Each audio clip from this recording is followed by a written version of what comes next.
الحمد لله نحمده ونستعينه ونستغفره ونؤمن به ونتوكل عليه ونعوذ بالله من شرور أنفسنا ومن سيئات أعمالنا من يهده الله فلا مضل له ومن يضلله فلا هادي له ونشهد أن لا إله إلا الله وحده لا شريك له ونشهد أن سيدنا ومولانا محمدا عبده ورسوله صلى الله عليه وعلى آله وأصحابه وبارك وسلم تسليما كثيرا كثيرا. أما بعد فاستعيذ بالله السميع العليم من الشيطان الرجيم. بسم الله الرحمن الرحيم. يا أيها النبي إنا أرسلناك شاهدا ومبشرا ونذيرا وداعيا إلى الله بإذنه وسراجا منيرا. صدق الله العظيم. إن الله وملائكته يصلون على النبي يا أيها الذين آمنوا صلوا عليه وسلموا تسليما.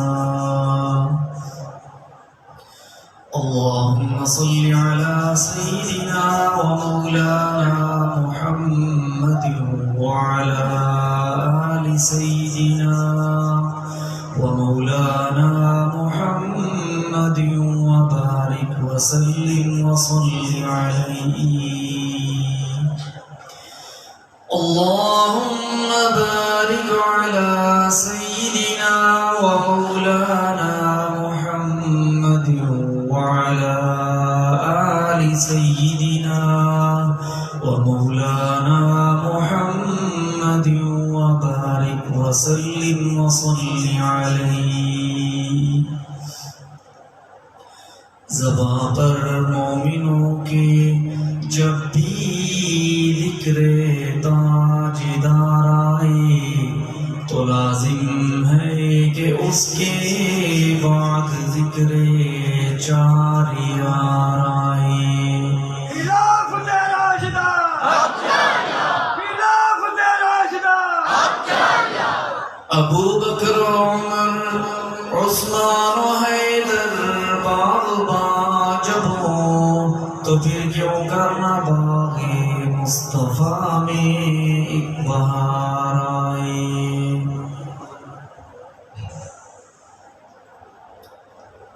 بزرگان محترم، برادران اہل سنت والجماعت، میرے واجب الاحترام حضرات علماء کرام، اللہ رب العزت کا ہم پر بہت بڑا فضل اور احسان ہے کہ پروردگار عالی نے مجھے اور آپ کو اپنے حبیب پاک حضور سرور کائنات رحمت للعالمین خاتم النبیین حضرت محمد رسول اللہ صلی اللہ علیہ وسلم کی سیرت طیبہ کے مقدس عنوان پر منعقد ہونے والے اس خالص دینی اور روحانی پروگرام میں شرکت کی سعادت نصیب فرمائی ہے. دعا ہے کہ رب تعالیٰ میری اور آپ کی اس حاضری کو اپنی بارگاہ میں قبول فرمائے. آج ایک بار پھر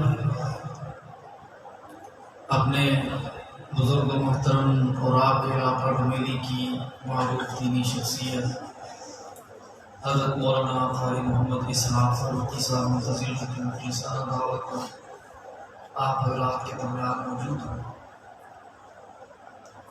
آپ تمام حضرات اپنے پیارے نبی صلی اللہ علیہ وسلم کی عقیدت اور محبت کے جذبے کے ساتھ یہاں تشریف فرما ہے اور اس مقدس عنوان پر پروگرام سماعت فرما رہی ہیں، اور میرے بعد انشاءاللہ العزیز ہمارے ملک کی معروف خطیب مقرر شیریں بیان حضرت مولانا عبدالسلام شاکر صاحب منتظر کا تفصیلی خطاب ہوگا۔ مجھے اس موقع پر عنوان کی مناسبت سے کچھ عرض کرنے کا حکم ملا۔ آپ جانتے ہیں کہ یہ وہ مقدس عنوان ہے جس کا آغاز حضرت آدم علیہ السلام سے بھی پہلے ہوا اور انشاءاللہ ہمیشہ جاری رہے گا۔ نبی پاک صلی اللہ علیہ وسلم نے فرمایا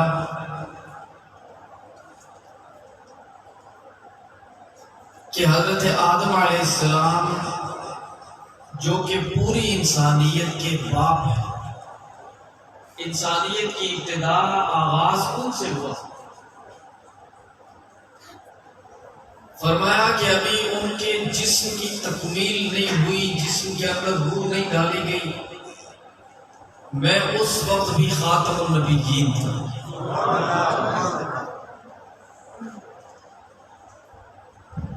ہر سال یہ پروگرام منعقد ہوتے ہیں، خاص طور پر ربیع الاول کے مہینہ میں پوری دنیا میں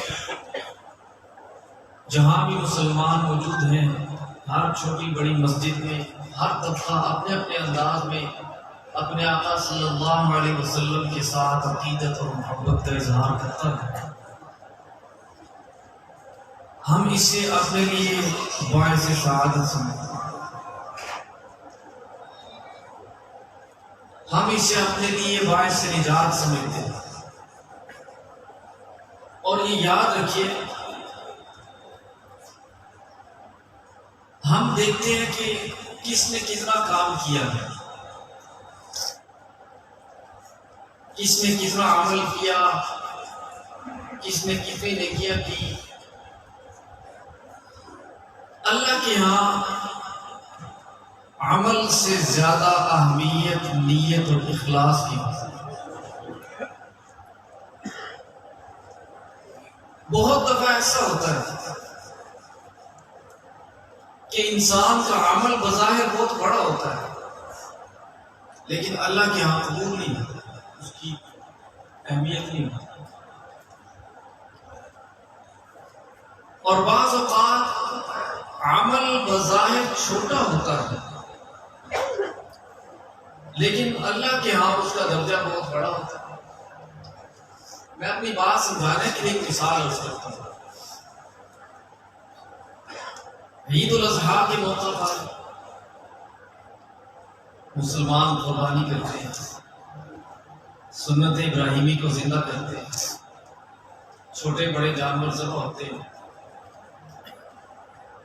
ہم مسلمان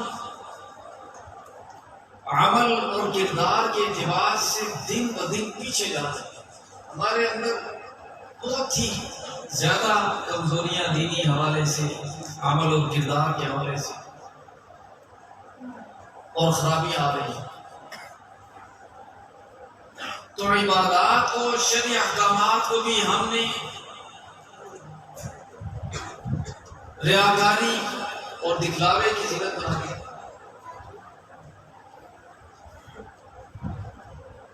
تو عید کے دنوں میں بعض چینلوں کے اوپر خبر چلتی کہ وہ جی فلاں چودھری صاحب، فلاں راجہ صاحب، ملک صاحب، انہوں نے جناب 30 لاکھ کا جانور لیا ہے۔ اور جانور بھی بڑے بڑے ہوتے ہیں، خاص نسلیں ہوتی ہیں جانوروں کی، پھر ان کی خوراک بھی کافی مہنگی ہوتی ہے، اور پھر ان کی قربانی کرنے کے لیے باقاعدہ ان کی تشہیر ہوتی ہے، مختلف چینلوں پر خبریں چلتی ہیں ان کی، پھر ان کے ساتھ گھنگرو باندھے جاتے ہیں، ان کی بڑی تزئین و آرائش کی جاتی ہے، بلکہ اب تو اللہ معاف فرمائے ان کے ساتھ ڈھول بجانے والے بھی ساتھ، اللہ معاف فرمائے کتنا پاکیزہ عمل تھا اور اس کو تماشا بنا دیا۔ اب یہ جو 30 لاکھ خرچ کیے گئے یا اس سے بھی زیادہ، تو لازمی طور پر اس کا مقصد اللہ کی رضا اور خوشنودی نہیں بلکہ اپنی واہ کرنا، کہ خبروں میں میرا نام آ جائے گا، لوگوں کو پتہ چل جائے گا کہ فلاں نے اتنا بڑا جانور کیا، اور پھر ڈھول بجانا تو یہ تو توہین کے زمرے پہ ہے۔ دوسری طرف ایک غریب آدمی ہے بیچارہ، بکری کا بچہ لے کے پال رہا ہے، کام کاج کرتا ہے، دن کو کھیتی باڑی کرتا ہے، کوئی دکان کرتا ہے، کوئی ریڑھی لگاتا ہے، ساتھ لے جاتا ہے اس کو، سارا دن اس کی رکھوالی بھی کرتا ہے، اس کو چارہ ڈالتا ہے، پانی پلاتا ہے۔ اب اس نے بچہ اس لیے خریدا کہ اس کے پاس اتنے پیسے نہیں تھے کہ بڑا بکرا خرید سکتا، اب اس نے اس نیت سے پالا کہ جب اس کی عمر پوری ہو جائے گی، قربانی کے قابل ہو جائے گا تو میں اس کو اللہ کے راستے میں قربان کروں۔ اس بکری کے بچے کی قیمت چند ہزار روپے ہوتی ہے، اس سے زیادہ نہیں، لیکن آپ یقین کریں اس 30 لاکھ والے جانور سے کئی گنا زیادہ اجر ملے گا، اس کے ایک ایک بال پر اس کو اجر ملے گا، ایک ایک دن کی خدمت پر اس کو اجر ملے گا، ایک ایک پانی کا بوند جو اس کو پلایا اس پر اجر ملے گا، اس لیے کہ اس بیچارے کی نیت صاف ہے، اس کی نیت اللہ کی رضا ہے، اللہ کی خوشنودی ہے، تو اللہ کے ہاں عمل کی کیا اہمیت ہوگی؟ ساری دنیا مل کر اللہ کے حضور سجدہ ریز ہو جائے، سجدے میں پڑی رہے، اللہ پر کوئی احسان ہے؟ اللہ کی ذات بہت بڑی ذات، پوری کائنات کا خالق اور مالک، یہ جو انسان اللہ کی توفیق سے اس کی عبادت کرتے ہیں تو اس پر اللہ کا شکر بھی ادا کرنا چاہیے، اور یہ بات ذہن میں رکھنی چاہیے کہ میں نے اگر اللہ کی عبادت کر لی ہے، میں نے اگر اللہ کا پاک نام اپنی زبان سے لے لیا ہے تو اس میں میرا کوئی کمال نہیں، اس پروردگار کا احسان ہے جس نے مجھے توفیق دی،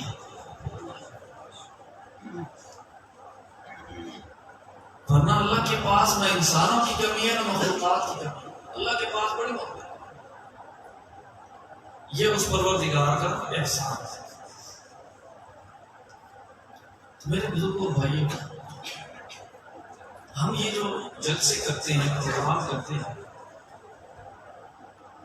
ہر نیک عمل سے پہلے ہمیں اپنی نیت کی طرف توجہ کرنی چاہیے کہ کام تو میں نیک ہی کر رہا ہوں، اچھا کر رہا ہوں، لیکن تھوڑی سی اندر توجہ دوڑا لینی چاہیے کہ میری نیت کیا ہے۔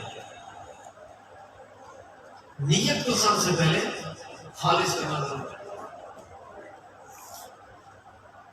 اور دوسری بات یہ کہ ہمارے آقا صلی اللہ علیہ وسلم کا مرتبہ اور مقام اللہ کی ساری مخلوقات میں، اللہ کی پوری کائنات میں ہر چیز سے افضل اور اعلیٰ ہے۔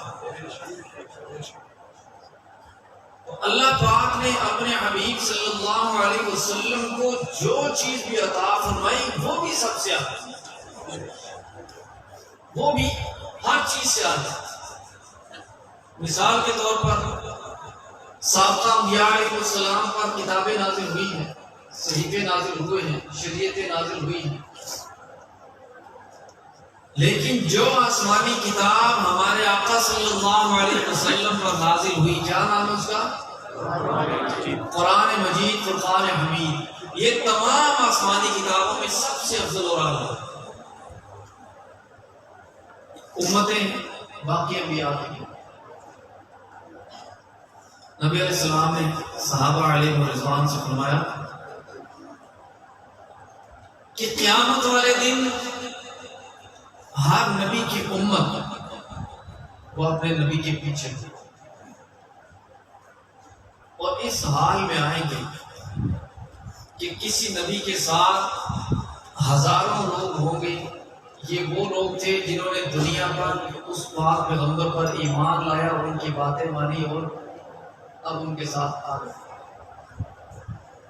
کسی نبی کے ساتھ ہزاروں ہوں گے, کسی کے ساتھ سینکڑوں ہوں گے, کسی کے ساتھ درجنوں افراد ہوں گے, کسی کے ساتھ گنتی کے چند افراد, اور ایسے نبی بھی آئیں گے کہ جن کے ساتھ ایک بھی امتی نہیں. کتنے بدقسمت لوگ ہوں گے کہ اللہ نے نبی بھی بھیجا لیکن نعوذ باللہ ایمان نہیں لایا. تو آپ صلی اللہ علیہ وسلم نے صحابہ علیہ رضوان سے مخاطب ہو کر فرمایا کہ میں اس وقت اپنی امت کی کثرت کی وجہ سے فخر کروں گا باقی انبیاء. صحابہ علیہ رضوان نے پوچھا یا رسول اللہ صلی اللہ علیہ وسلم, اس وقت تو اتنا بڑا ہجوم ہوگا, 1.25 لاکھ انبیاء علیہ السلام ہے, چلے کسی کی امت تھوڑی ہے کسی کی زیادہ, لیکن ساری امتیں ملا کے وہ بھی تو ڈھیر ہوگا نا. تو پتہ کیسے چلے گا کہ کون سا آدمی وہ آپ کی امت کا؟ نبی علیہ السلام مسکرائے, فرمایا میں اپنی امت کے افراد کو دور سے پہچان لوں گا, اس لیے کہ جو اعضاء وضو میں دھوئے جاتے ہیں, جو اعضاء سجدے میں زمین کے ساتھ ٹکتے ہیں, وہ چاند اور سورج سے بھی زیادہ روشن ہوں گے. دور سے پہچان. میرے بزرگوں اور بھائیوں, کمال ہمارا نہیں ہے, ہم کسی خاطر میں, ہم اللہ معاف فرمائے انتہائی کمزور گناہگار ہیں, ہم انتہائی ناکار ہیں. یہ اس پروردگار کا احسان ہے جس نے اپنے حبیب صلی اللہ علیہ وسلم کے ساتھ نسبت عطا کی.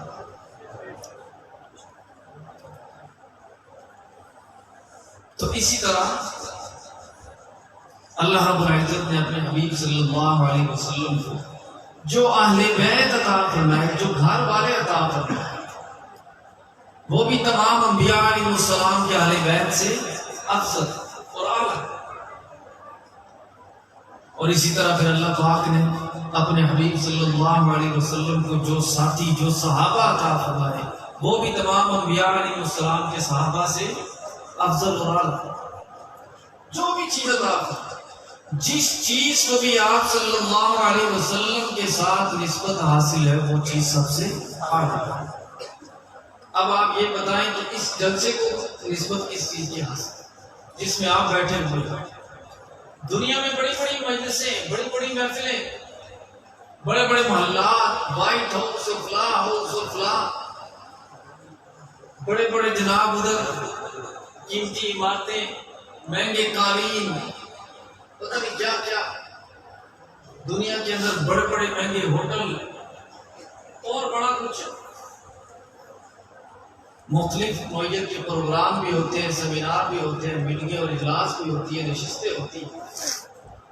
لیکن آپ کو اس بات پر اللہ کا شکر ادا کرنا چاہیے کہ میں اور آپ بھی اس وقت جس محفل کا حصہ ہیں, اس محفل کو بھی اللہ کے حبیب صلی اللہ علیہ وسلم کے ساتھ نسبت حاصل ہے. نعرہ تکبیر, محمد مصطفیٰ, مقام محمد مصطفیٰ, شان صحابہ, عقیدہ حیات النبی, خلافت راشدہ. نعرہ تکبیر, شان رسالت, شان صحابہ, عظمت صحابہ, علمائے حق علمائے اہل سنت, خلافت راشدہ, خلافت راشدہ. میرے بزرگوں بھائیوں, میں نے عرض کیا تھا کہ مولانا انشاءاللہ تفصیلی خطاب فرمائیں گے, شیب لا چکے ہیں, میں اپنی بات نہیں سمجھتا. یہ تو بات تھی اس پروگرام کی، اس جلسے کی، جس کی اہمیت کا احساس دلانے کے لیے میں نے آپ کو بطور تمہید چند باتیں عرض کی۔ اب دوسری بات کہ ہم سب الحمدللہ اللہ کا لاکھ لاکھ شکر ہے کہ مسلمان ہیں، اور ہم اس بات کو سمجھتے ہیں کہ ہم میں سے ہر ایک کا اپنا اپنا زندگی کا ایک شعبہ ہے، کوئی کاروبار کرتا ہے، کوئی کھیتی باڑی کرتا ہے، کوئی ملازمت کرتا ہے، کوئی پڑھ رہا ہے، کوئی جوان ہے، کوئی بوڑھا ہے، کوئی بچہ ہے، لیکن ہم ایک مسافر خانے میں ہیں۔ یہ ہمارا ایک عارضی ٹھکانہ ہے، ایک عارضی فانی دنیا ہے جسے ایک دن ہم نے چھوڑ کر چلے جانا۔ ہم اپنی زندگی کے معاملات میں سوچ و وچار بھی کرتے ہیں، پلاننگ بھی کرتے ہیں، غور و فکر بھی کرتے ہیں، منصوبہ بندی کرتے ہیں۔ ہم سوچتے ہیں کہ آخر ہمارے بچے ہیں، ہمارے باپ، ان کا کیا بنے گا، یہ کہاں رہیں گے، کوئی مکان بنا لیا جائے ان کے لیے، ان کو کوئی روزگار دے دیا جائے، ان کی آئندہ کی زندگی کے لیے آسانیاں پیدا کر دی جائے۔ اور یہ سوچ کوئی غلط نہیں ہے، ہونی چاہیے۔ اپنی اولاد کی دنیا کی فکر بھی ہونی چاہیے، ہمارا کی آخرت کی بات۔ آج اگر ہم دیکھتے ہیں کہ ہمارے بچے جوان ہو رہے ہیں اور ابھی تک نمازی نہیں بن سکے، تو یہ یاد رکھنا ماں باپ کی نظر میں بچے ہمیشہ بچے ہی رہتے ہیں، وہ چاہے بوڑھے کیوں نہ ہوتے، ماں باپ کی نظر میں ہمیشہ وہ بچے ہی ہوتے ہیں۔ اکثر ماں باپ یہ سوچتے ہیں کہ چلو ابھی چھوٹے ہیں، ابھی بچے ہیں، آہستہ آہستہ شروع کر لیں، وہ بڑے ہو کے شروع کر لیں۔ لیکن اس چیز کی فکر اپنے دل میں ضرور پیدا کرے کہ اچانک بلاوا آ جانا ہے، ہم نے چلے جانا ہے، ان کا کیا بنے گا؟ اور اللہ کے ہاں ہم سے کچھ ہو نہیں۔